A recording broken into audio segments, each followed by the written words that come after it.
நாம் பார்க்க போகிற டாபிக் வந்து ஹீமோக்ளோபின்.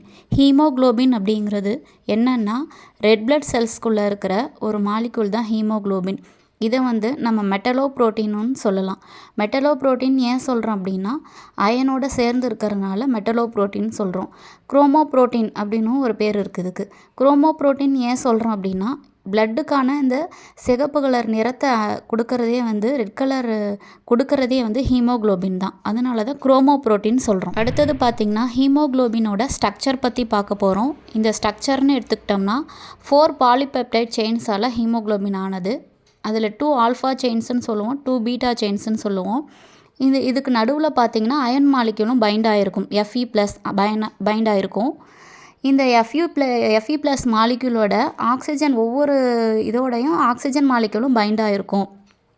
1 கிராம் ஆஃப் ஹீமோக்ளோபினில் 1.34 ml ஆஃப் ஆக்சிஜன் பைண்ட் ஆகிருக்கும். இதோட ஃபங்க்ஷன்ஸ்ன்னு பார்த்தோம்னா மெயின் ஃபங்க்ஷன் வந்து பாடியோட பிளட் pHஐ மெயின்டைன் பண்ணுறது. இது மெயின் ஃபங்க்ஷனாக இருக்குது. ஹைட்ரஜன் அயான் கான்சன்ட்ரேஷன் மூலமாக இது வந்து பாடி pHஐ பிளட்டோட pHஐ வந்து மெயின்டைன் பண்ணுது.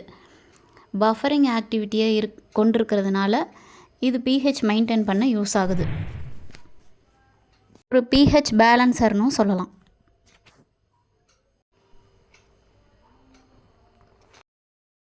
நெக்ஸ்ட் இதோட மெயின் ஃபங்க்ஷன்ஸ் என்ன அப்படின்னா செகண்ட் ஃபங்க்ஷன் என்னென்னா பாடிக்கு தேவையான நியூட்ரிஷன்ஸை சப்ளை பண்ணுறதும், லங்ஸுக்கு தேவையான ஆக்சிஜனை சப்ளை பண்ணுறதும், டிஷ்யூஸ்க்கு தேவையான ஆக்சிஜனை சப்ளை பண்ணுறதும் ஹீமோக்ளோபினோட ஒர்க் தான். இது ஒரு மெயினான டிரான்ஸ்போர்ட்டர் ஃபங்க்ஷனை வந்து செஞ்சிட்ருக்கு பிளட்டில்.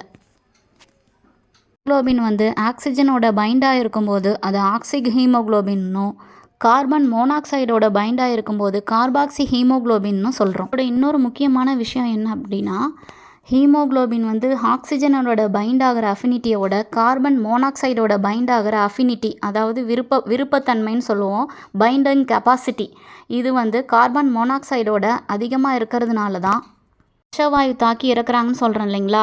அந்த அஃபினிட்டி வந்து அதிகமாக இருக்கிறனால தான் கார்பன் மோனாக்சைடு வந்து டக்குன்னு போயிட்டு வந்து பைண்ட் ஆகி ஒரு 30 மினிட்ஸ்க்குள்ளேயே வந்து விஷவாயு தாக்கி இறக்கிறதுக்கான சான்சஸ் அதிகமாக இருக்குது.